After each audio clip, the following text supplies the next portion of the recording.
L'intervenant qui va suivre est quelqu'un qui travaille sur l'IA depuis 30 ans en France.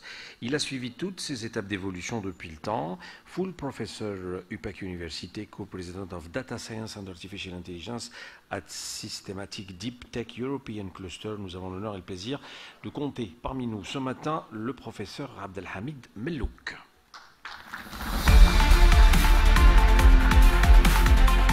Merci. Merci beaucoup.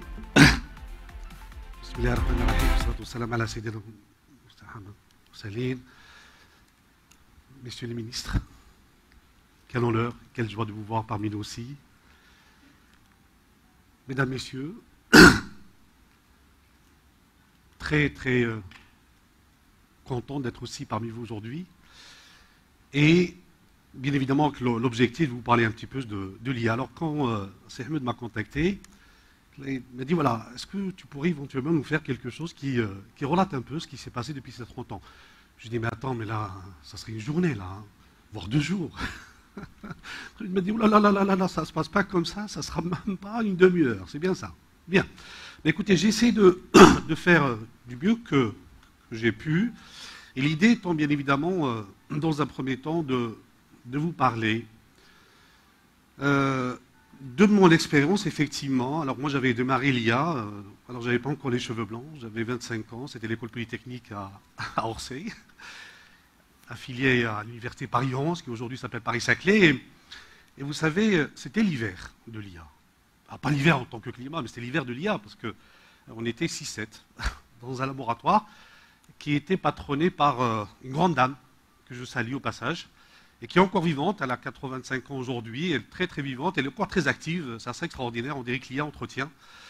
Et à l'époque déjà, on se posait cette question, on s'était dit, mais in fine, alors pour ceux qui ne connaissent pas, ils sont certainement beaucoup plus jeunes, c'était la déferlante des réseaux de neurones de l'époque, hein, on ne savait pas trop un peu où on allait.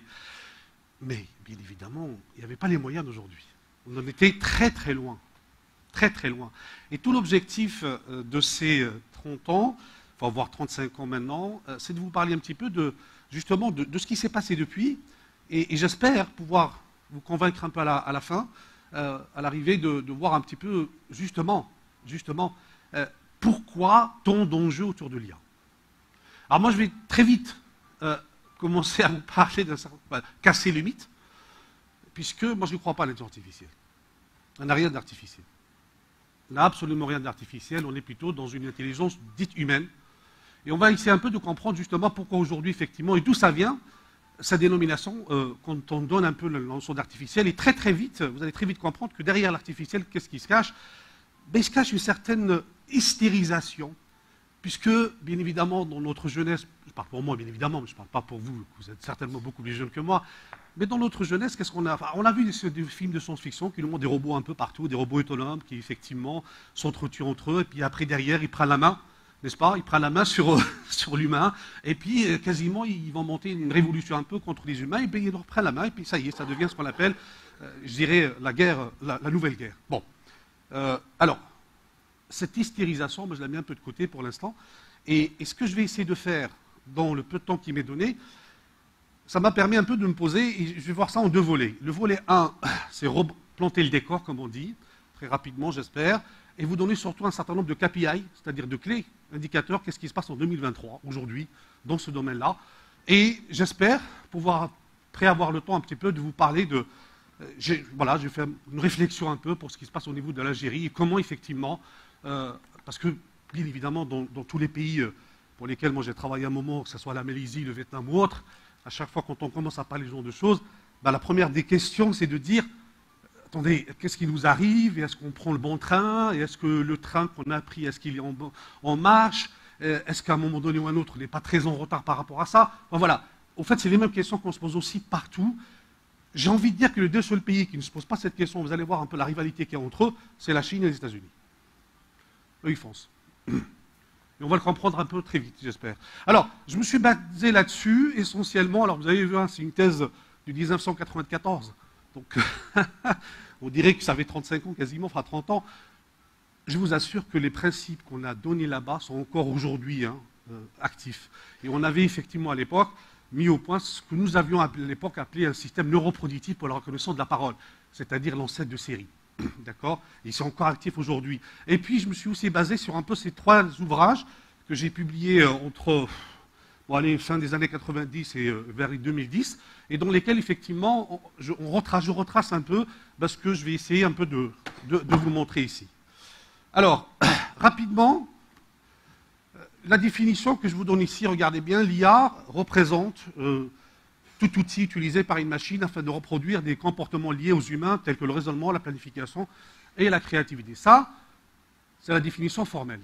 Il y a plein de choses dedans. Il y a la notion de raisonnement, la notion de planification, la notion de créativité. Mais cette discipline-là n'est pas venue au hasard comme ça, n'est pas tombée au hasard, bien évidemment. C'était un long processus d'artificialisation des mécanismes d'intelligence. Regardez bien, pour certains qui connaissent, vous avez par exemple en 1738, vous voyez, ça remonte, hein, l'automate de Vaucanson qui reprenait un peu justement un joueur de flûte, en passant bien évidemment par la machine de Turing qui est très très connue pour faire des modèles mathématiques, en rappelant au passage que le calcul élémentaire au calculus, ça vient du mot caillou, et en fait c'est ce qu'on faisait quand on était enfant, hein. On calculait avec les cailloux, d'accord, on faisait des plus et des moins avec les cailloux, donc du coup on reprend un peu ça, et puis aujourd'hui, voilà, 2020, là, ce que vous connaissez tous, hein, ce qu'on appelle aujourd'hui la génération du ChatGPT 4 ou l'IA générative. Alors, de là à là, vous voyez, un peu, il y a à peu près 2 siècles, mais ceci, il a été suivi quand même derrière par, regardez bien, en fait, plusieurs étapes scientifiques qui nous amènent donc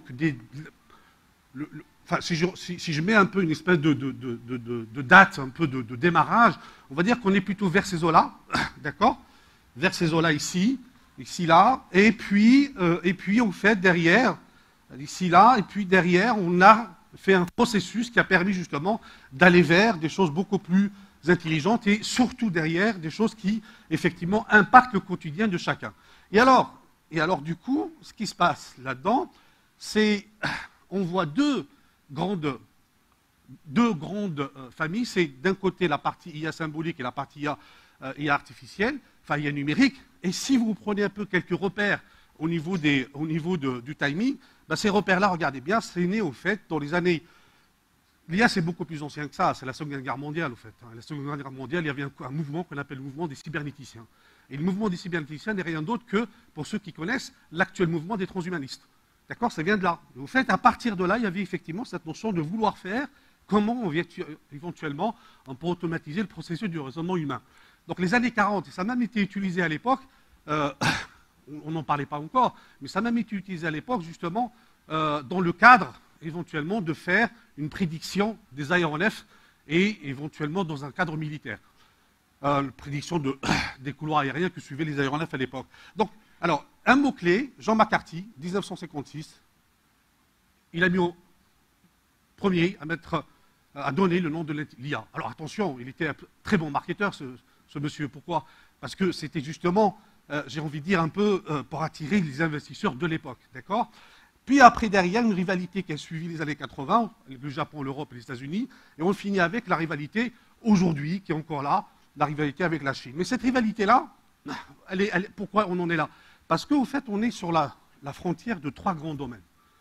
Ces 3 grands domaines qui sont à la fois, et vous les avez très vite le voir, à la fois la partie calculatoire, la partie maths et statistique, et ça c'est extrêmement important, et puis la partie, bien évidemment, business knowledge. Et donc, du coup, cette révolution qui s'est faite sur ces 3 aspects, calculatoire, data, d'accord, et puis, bien évidemment, ce que je vous disais, les réseaux et l'infrastructure réseau, ça a permis d'avoir aujourd'hui des systèmes qui nous permettent, entre autres, d'en parler aujourd'hui en 2004 comme étant, non pas simplement des systèmes qui font partie un peu de spécialistes, mais plutôt des systèmes qui sont quasiment aujourd'hui, j'ai envie de dire, démocratisation totale.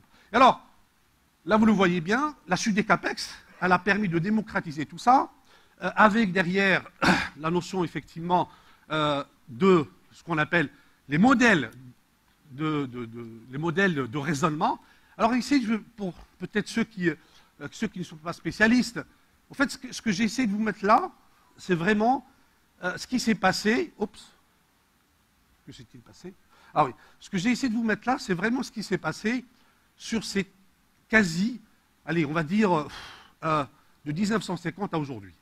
Et là, vous avez les bons technologiques. Ces bons technologiques, regardez bien, aujourd'hui, on est concentré sur ce qu'on appelle le deep learning, que vous connaissez certainement sous un autre nom, et l'évolution du deep learning, qui est aujourd'hui ce qu'on appelle les transformers. Alors, cette évolution-là nous a amené derrière à voir comment, en termes d'outils et de techniques, on peut, d'accord, se développer. Regardez, cette courbe est assez importante parce qu'elle dit à quel moment les outils que nous avons mis en œuvre, sur l'ensemble de ce que je vous ai montré tout à l'heure, à quel moment finalement on commence à y croire. On se dit, ah, il y a quelque chose. Et au fait, on regarde bien ici, on voit bien qu'on est à peu près vers ces eaux-là. Regardez, donc ça c'est la courbe qui montre le raisonnement humain, donc 100% bien évidemment, et à quel moment les machines ont été capables de faire mieux, c'est-à-dire de surpasser le raisonnement humain. D'accord? Le digital, on ne demande pas ce qu'il se fasse mieux que l'humain. Du digital, on demande au moins qu'il fasse au minimum ce que fait l'humain. Et bien, s'il permet après de nous aider le petit chouïa de plus, eh bien, allons-y, ça nous intéresse. Au fait, c'est ce qui est passé ici. Donc, regardez bien l'ensemble des domaines que vous avez ici. Et ça peut après, à partir de là, hein, donc la charnière, c'est, quand vous avez au-dessus de la courbe, la charnière, c'est 2018-2019. Ensuite, après, quel enjeu derrière? Et pour un pays comme l'autre, c'est extrêmement important de comprendre ça. Les enjeux, il y a la notion de rivalité. Qui est dominé et qui est dominant. Alors là, aujourd'hui, on en est effectivement, puisque je vous avais parlé un peu de cette rivalité qui a fait en sorte, qui a poussé justement derrière la technologie de l'IA et de voir un peu comment l'IA devient aujourd'hui quelque chose d'extrêmement important. On parle de plan. On parle aujourd'hui, et quelque chose d'extrêmement important, c'est la notion de régulation. Est-ce que l'État, en tant que régulateur, et je parle de l'État en général, est-ce qu'il a encore la main sur les mécanismes sur lesquels, effectivement, on travaille aujourd'hui au niveau de l'IA? Sachant qu'à côté de ça, vous avez l'arrivée, vous l'avez vu tout à l'heure, vous avez l'arrivée de grandes entreprises, d'accord, comme qu'on appelle aujourd'hui les GAFAMA, côté occidental, ou alors les BATX, côté Chine, d'accord? Donc deux blancs, et qui ne veulent en aucun cas de cette régulation. Bien évidemment, ça ne les arrange pas. Et puis, c'est ce que je vous dis là. Alors, dire ça, si on n'a pas des indicateurs qui puissent nous indiquer, au fait, pourquoi cela, c'est comme si, à la limite, je suis en train de faire une œuvre de littérature. L'idée, alors je ne suis pas en train de descendre des gens qui font de la littérature bien là. Non, l'idée, c'est juste de se dire, mais sur quel indicateur on peut s'appuyer pour pouvoir, justement, émettre ce genre de choses. Alors, regardez, je me suis intéressé à 5 indicateurs. Je vais les passer en revue très, très vite. Mais vraiment très, très vite. Hein. Et puis, si vous avez parmi vous des gens qui sont intéressés, je suis là pour pouvoir un peu en débattre avec eux. Premier indicateur, je me suis intéressé aux publications scientifiques dans le monde entier. Qu'est-ce qu'on voit ici? Très rapidement, regardez bien. Si je prends ici ce cas-là, regardez par exemple le triplement en 12 ans des publications scientifiques touchant l'IA. Là, c'est des statistiques de 2022 mondiales. Pareil ici, regardez par exemple là-dedans les modèles de l'apprentissage, où est-ce qu'ils ont été les plus performants? Eh bien, les plus performants, c'est le machine learning. Machine learning, c'est-à-dire ce qu'on appelle aujourd'hui, enfin, c'est ce qui fait marcher le mieux aujourd'hui les modèles, c'est-à-dire l'apprentissage dit automatique. Et puis, derrière ça, ce qui est très important, regardez bien cette courbe-là, en 2022, le secteur académique représente 81% en termes de publication, le secteur industriel, lui, représente suite de tendances un peu différentes. On se pose la question, mais si je prends un deuxième, la partie brevet, qu'est-ce qu'on voit ici aussi? Ben, on va regarder, alors ça c'est aussi important, parce que ce qu'on voit ici, hein, d'accord, une courbe, regardez bien, qui s'inverse. Cette courbe-là s'inverse. Alors pourquoi elle s'inverse? Parce que c'est l'arrivée de la Chine. L'arrivée de la Chine dans le marché de l'IA. Donc ça pousse aussi effectivement à se repositionner et puis forcément à voir un peu les choses de manière un peu différente. Je continue sur un troisième indicateur. Le troisième indicateur, là, il concerne l'effort d'innovation dans les algorithmes. Parce que tout à l'heure, je vous ai parlé, je vous ai dit les algorithmes sont le cœur. C'est un peu comme le réacteur nucléaire de ces modèles-là. Regardez très rapidement la première courbe qui est là. Cette première courbe, qu'est-ce qu'elle dit? Elle dit au fait que jusqu'en 2014, l'académie est distancée par les fonds industriels. En 2023, regardez bien, on a 51 d'un côté, 15 de l'autre. Sauf que le constat qu'on fait, c'est que la création de nouveaux modèles IA, et c'est là où ça devient très intéressant, voilà, ça donne effectivement, ça amène derrière la possibilité d'avoir un certain nombre de ressources. Et c'est là où l'État va se distancer, c'est là où on va retrouver les grands groupes. Quatrième, la taille des modèles, on parle de l'IA générative, elle se concentre essentiellement sur les industriels. Quand vous avez par exemple typiquement OpenAI, Anthropic, Google ou autres, on voit bien que pourquoi elle se concentre à travers ça et non pas au travers des États, c'est-à-dire que les académies qui sont souvent financées par l'État, ben, c'est plus eux qui tiennent la route. Et peut-être, dernier KPI, ben, c'est celui des modèles de l'IA générative, parce que ce qui nous occupe aujourd'hui le plus, eh ben, vous avez regardé aujourd'hui, là on a complètement la tendance à s'être inversée, l'effort d'innovation, il est plutôt chez les industriels, 72%, et vous avez ici derrière une courbe, d'accord, un histogramme qui vous montre un peu de quel type d'industriel il s'agit. Qu'est-ce qu'on peut retenir de ça? Ce qu'on peut retenir de ça, c'est que les industriels se sont intéressés à ça parce qu'il y a du business derrière, d'accord? Il y a une notion de gain de productivité, d'accord? C'est important. Et donc, du coup, cette notion de gain de productivité, cette notion de plus-value, elle amène forcément derrière, un industriel ne va pas se lancer là-dedans si derrière, il n'y a pas cette notion de gain. Donc, du coup, pour nous, d'accord, si on regarde un peu ça de manière un peu vue d'avion, eh ben, on a ces 4 enjeux que vous avez là. Ça pose de vrais problèmes, des problèmes d'enjeux géopolitiques, géostratégiques. Je vous laisse lire ce qui est dessus. Les problèmes d'ordre militaire, les problèmes d'ordre de gouvernance et les problèmes d'ordre de souveraineté. D'accord? Donc ça, ces 4 éléments, aujourd'hui, sont vraiment au centre de ce qu'on est en train de faire. Ici, sur le plan scientifique, pour ceux qui s'intéressent, l'effort scientifique qui est le nôtre aujourd'hui, mais mondialement, il est autour de 7 pétales que vous avez ici, et qui, au fait, se ressentent sur la notion d'IA de confiance. On veut aujourd'hui savoir, est-ce qu'on est capable ou non de faire confiance à cette IA, c'est-à-dire à ces résultats qu'on nous donne.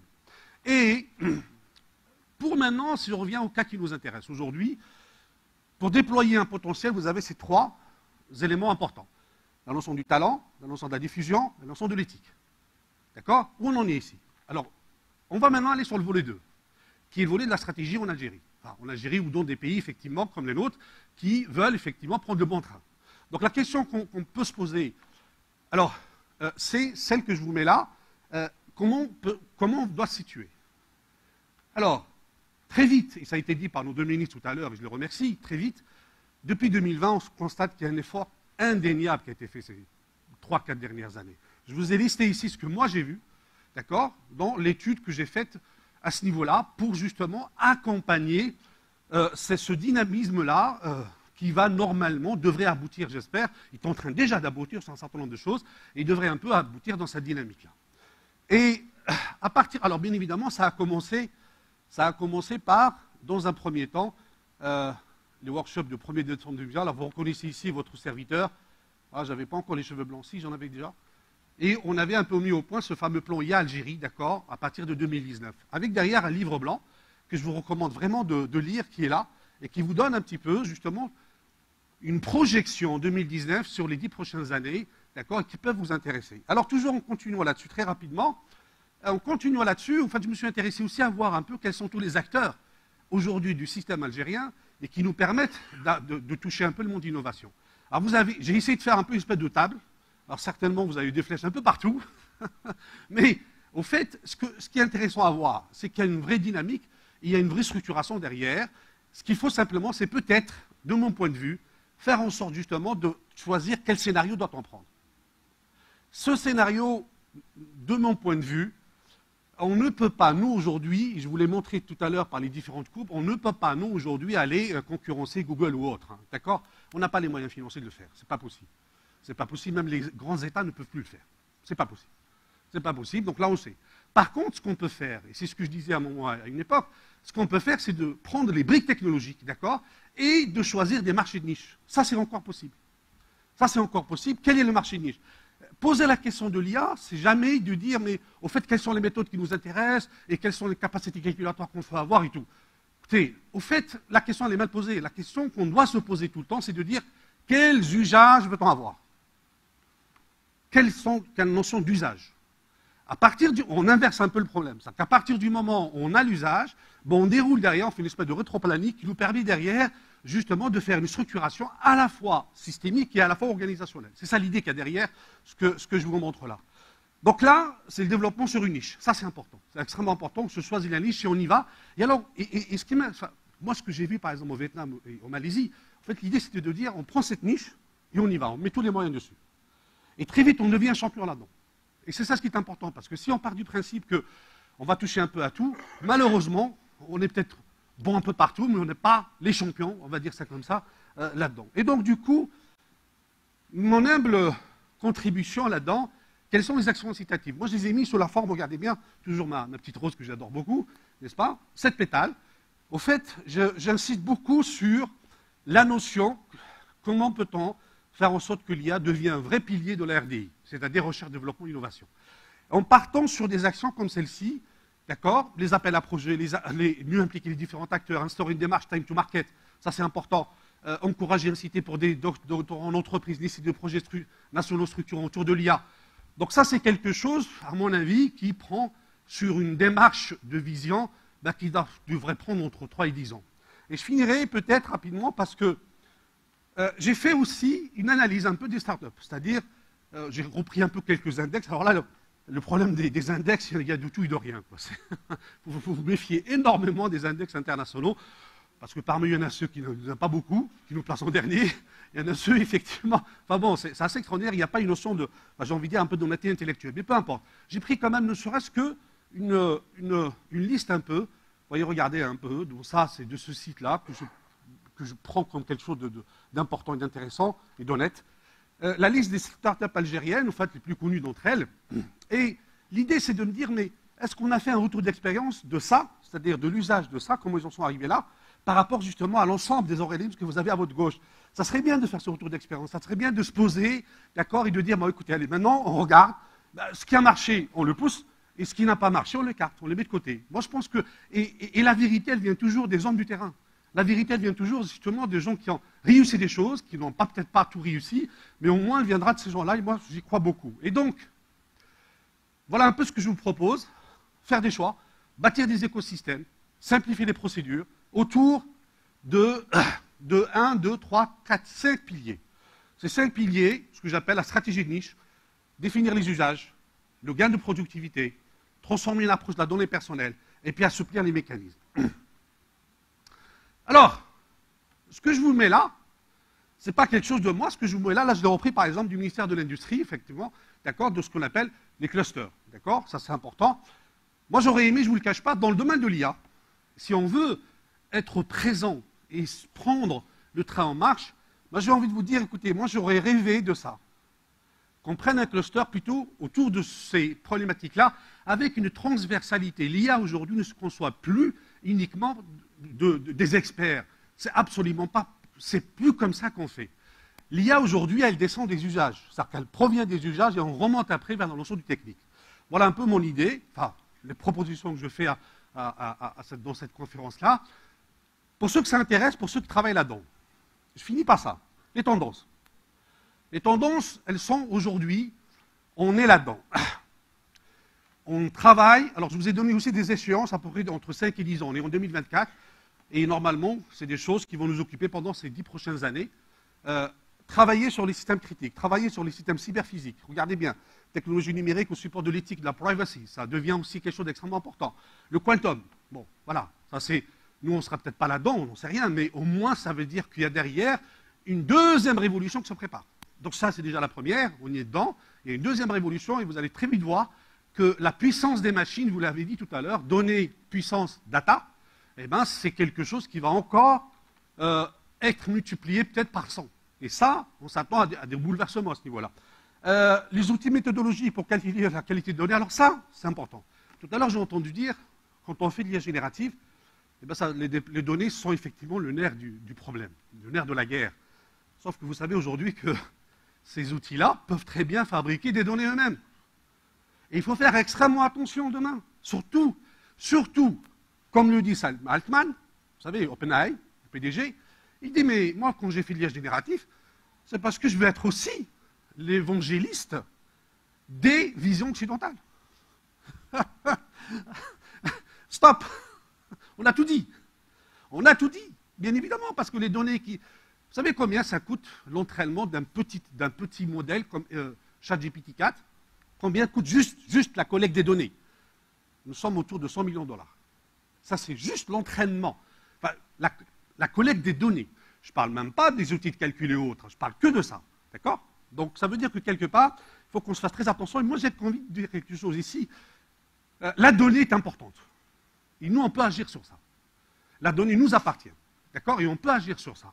Et ça sera donc derrière le mot de la fin. Le mot de la fin, la notion de souveraineté, politique de prévention. Je préfère d'avoir les deux ministres ici, parce que sur quoi on est en train de mettre déjà l'accent, sur quoi il faut le continuer. Regardez bien. 1, 2, 3, 4, 5. 5 éléments. On peut appeler ça, d'accord, l'économie du numérique, on en a parlé. Et on est dedans. On est vraiment dedans. L'infrastructure, nous en avons parlé. Nous avons vu tout à l'heure, on est aujourd'hui à 10 terabytes. Extrêmement important. Il faut aller encore plus loin. Et là, M. Mille va me dire, mais attendez, doucement. Je salue les efforts, mais vraiment, à la fois qui sont faits au niveau justement de cette notion de débit et au niveau de la facilitation justement des procédures administratives pour accompagner un peu la notion d'innovation et autres, ça c'est extraordinaire. Enfin, moi je salue vraiment le bon qualitatif qui est fait depuis 4-5 ans. Je dirais même 4 ans plus précisément. Allons-y là-dedans. Alors, troisième élément, et là je m'adresse aux jeunes, enfin s'il y en a parmi vous, mais il y en a certainement. Troisième élément, on n'est plus aujourd'hui comme moi, quand j'avais commencé à travailler sur l'IA à 25 ans, enfin, quand j'avais 25 ans, où je codais tout moi-même. Moi, je me prenais le Lisp, pour ceux qui connaissent, et je codais moi-même. Et j'ai mis au point le premier système neuroprédictif de la reconnaissance de la parole. Bon, ça m'a pris quelques années. Mais à l'époque, la base de données sur laquelle moi je travaillais, elle n'avait que 85 000 occurrences. Qu'est-ce que 85 000 occurrences comparativement au LLM d'aujourd'hui, c'est-à-dire au modèle large de données? Qu'est-ce que c'est? Rien, que dalle. Et malgré ça, on arrivait quand même à avoir de bons résultats. Pourquoi je vous dis ça? Parce que je dis, je m'adresse ici à ceux qui veulent aller là-dedans, les briques, elles sont là. Il s'agira de savoir les mettre sur étagère.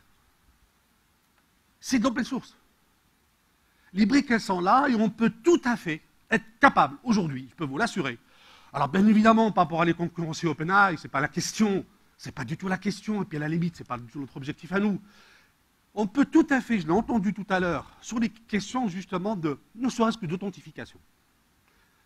On se pose la question aujourd'hui en Algérie sur l'authentification, bien évidemment. Les organes de certification et autres. Je pense aujourd'hui, mais à condition qu'on ne prenne pas des données qui viennent d'ailleurs, ça c'est important, très important, il y a une notion de souveraineté, d'accord? Je pense qu'aujourd'hui, avec les briques technologiques, on les met en étagère, on peut avoir un outil spécifique à notre pays et qui marche aussi bien que ce qui se passe de l'autre côté. Ça c'est important à comprendre. Et puis, cette notion de données de masse, tout à l'heure je vous disais que ces fameux ChatGPT et autres, la prédiction qu'ils font, elle est bâtie sur quoi? Les patterns dont vous a parlé tout à l'heure notre conférencière, elles sont bâties sur quoi? Elles sont bâties sur des données qui viennent de vous. Sauf que dites-moi, aujourd'hui, quelles sont les données qui appartiennent, nous, en termes de population qui a ses différences, qui a effectivement ses caractéristiques? Comment peut-on retrouver, nous, ces données-là, ces caractéristiques-là, dans un modèle qui a été fait expressément avec des données qui ne sont pas les nôtres? Il y a du biais.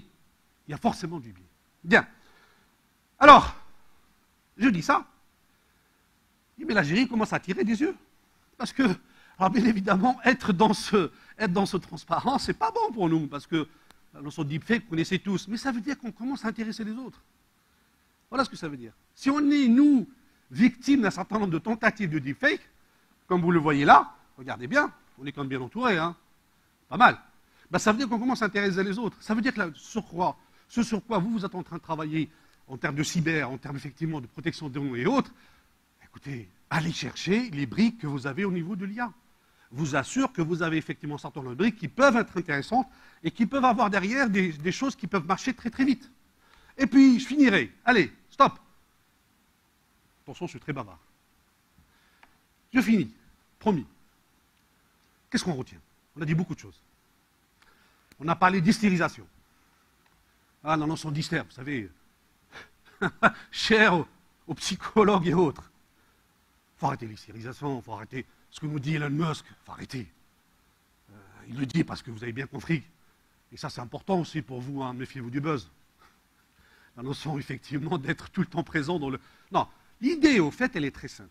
Moi, je ne dis pas qu'il n'a pas dit des choses extrêmement intéressantes. Si, son parcours le démontre. Et le fait qu'il ait pensé un peu avant tout le monde le démontre. Mais il n'a pas raison sur tout. Et heureusement. Et heureusement. Là-dessus, moi, si j'ai peut-être, et si vous me faites le plaisir, ne serait-ce que de retenir 2 ou 3 mots de cette présentation, c'est au fait de dire, voilà, une vision stratégique doit être nationale. Important. Cette vision stratégique, elle doit être construite avec une agilité continue. Important. On a ce qu'on appelle, vous savez tous, vous les CTO, on a ce qu'on appelle la notion du temps court. Mais on a aussi ce qu'on appelle la notion du temps long.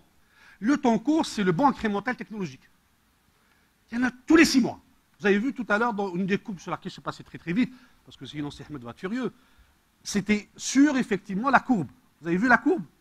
La notion de bond technologique au niveau des modèles est extraordinaire.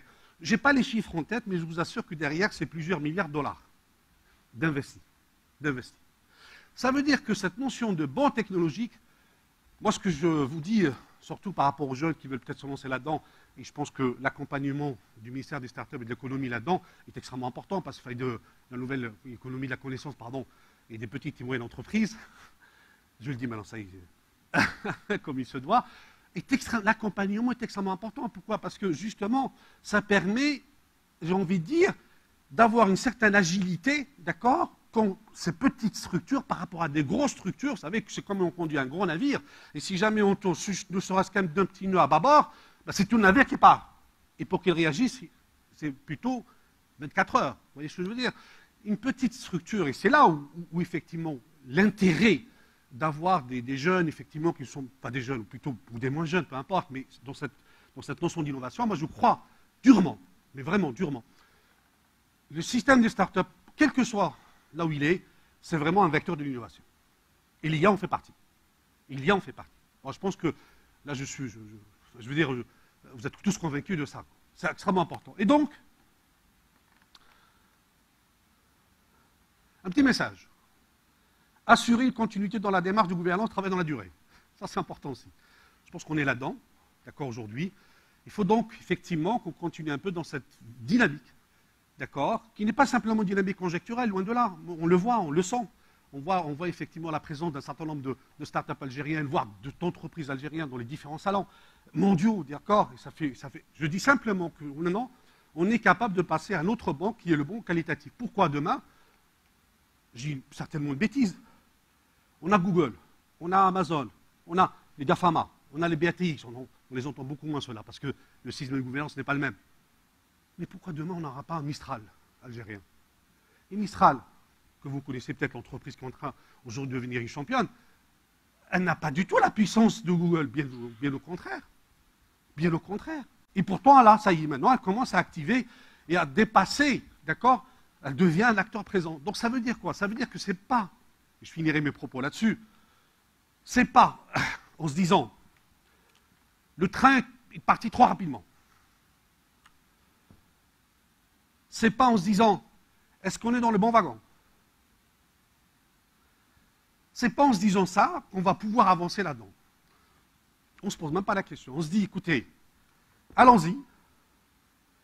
On est capable aujourd'hui, de par les moyens que nous avons, de par les talents que nous avons, on est capable aujourd'hui de pouvoir être là-dedans présent. Moi, c'est ce que je le dis, et je le constate aujourd'hui quasiment dans toutes les universités algériennes et dans tous les contacts que j'ai au niveau des entreprises. On est capable. L'État est en train de simplifier un certain nombre de choses. Il simplifie là en cours aujourd'hui. Il va certainement aussi encore plus travailler là-dedans. Ça veut dire la partie infrastructure est en train de gagner en qualité et en quantité. Moi, je pense que c'est quelque chose, enlevons-nous de nos têtes, j'ai envie de dire un peu ce blocage, et allons-y, justement, dans l'usage de cette fameuse brique technologique qui va nous permettre, je vous le dis, regardez bien, d'avoir ce fameux changement opérationnel, et qui est forcément intriguant. Mais personne ne pourra vous dire aujourd'hui quelles en sont les implications dans 5 ans ou 10 ans. Attention. Attention à généraliser l'IA partout. Vous savez ce que donne le FMI? Le FMI dit que si on va là-dessus avec l'IA générative et haute, 77% de perte d'emploi dans le monde. 77%. La Banque mondiale dit 60% en Chine. Attendez, si on met les gens... Enfin, j'ai envie de poser une question toute simple, de bon sens. Si on met les gens au chômage, alors vous allez me dire, mais non, ils vont trouver autre chose. Attendez. Ceux qui ont une qualification, certainement, mais les autres. Rappelez-vous un peu l'ère, pour ceux qui l'ont vécu, de l'arrivée de la robotique. D'accord? Rappelez-vous cette ère-là. Rappelez-vous ça, c'est important de se positionner. Donc moi je dis, faites attention, il y a une vision qui est voulue par les grandes entreprises, parce que là aujourd'hui on est en 2024, il y a du gain, il y a de la plus-value. Mais attention de l'autre côté sur la notion de l'impact sociétal. Alors là aussi, je dis qu'il ne faut pas se dire, mais attendez, cette démystérisation, on arrête tout. Non, non, ce n'est pas ce que je dis. Je dis simplement, il faut savoir raison garder. Merci beaucoup.